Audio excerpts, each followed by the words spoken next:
Being a primate keeper is one of the most challenging jobs at Melbourne Zoo.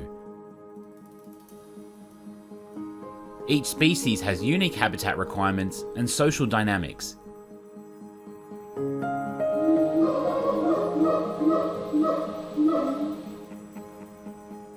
And one keeper has been doing it all for 50 years. Her name is Ulli.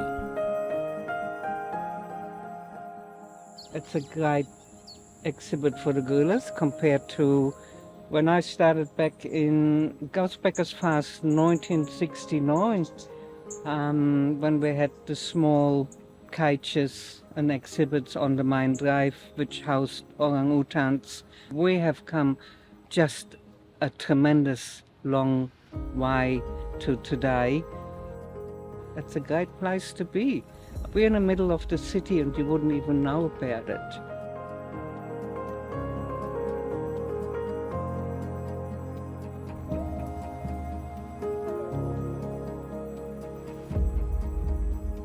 All our apes and monkeys have a mostly vegetarian diet, which means our primate kitchen is always well stocked.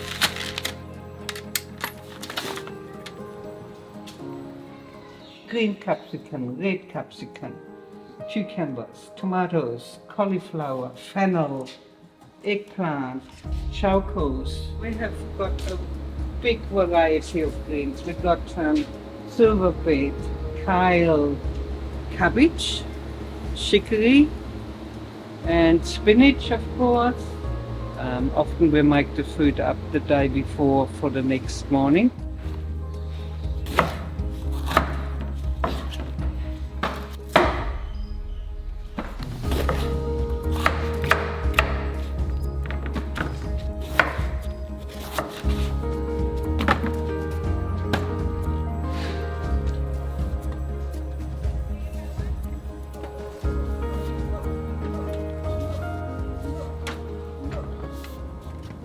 Pansy, Otti.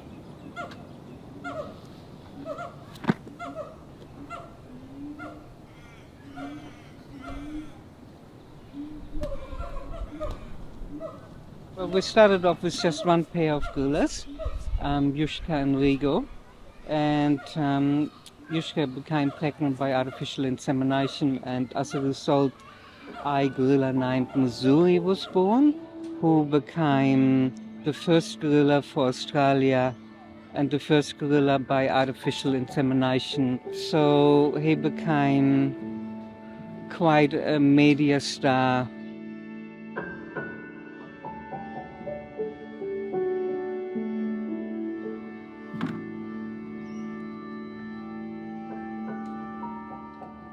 We're very fortunate today with Kanzi, because Kanzi was mother raised, and it's the last thing you really want to do is hand raise young primates, because it's a lot of work involved. You have to try and get them back into the group.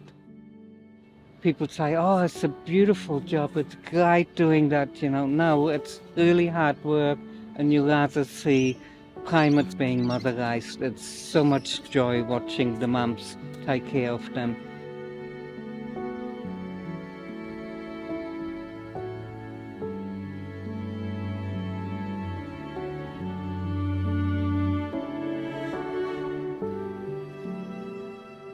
I came from a zoo in Germany, and when I came out here, the whole country was fairly backwards as far as female keepers working in zoos. So when I came, I was stuck into the animal nursery to raise some baby animals.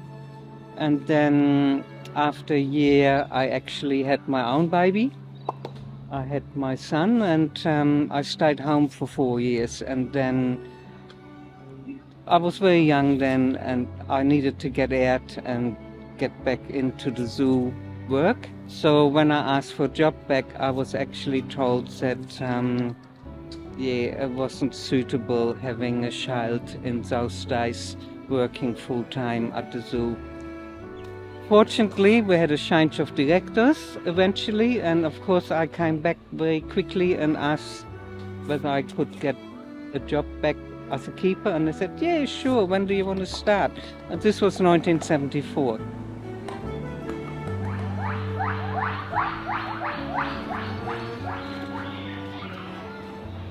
We had the old outhouse here, and I remember this big palm tree being about maybe 6 foot high, and look at it now, it's massive. Lovely volunteers make up all this enrichment for us, and then we can utilize it for the different species.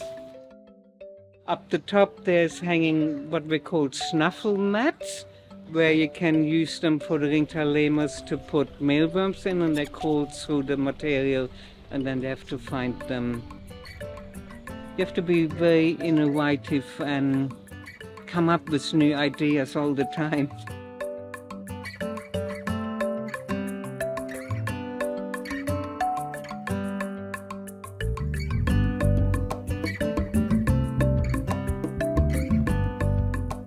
Where's everyone? Oh, you're hiding in the bushes. Okay.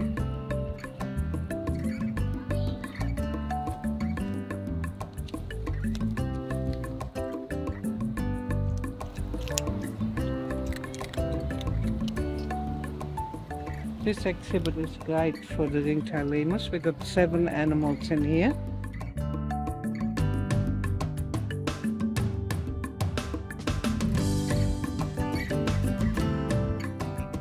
Of course the kids love it because of the movie Madagascar. They can relate to the lemurs, and I like to move it, I like to move it, right?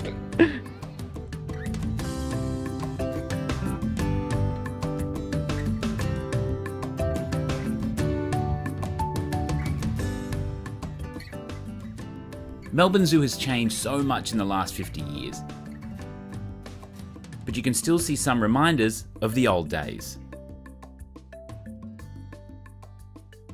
Great to see that that's been preserved as a memory of how things used to be to what we have today.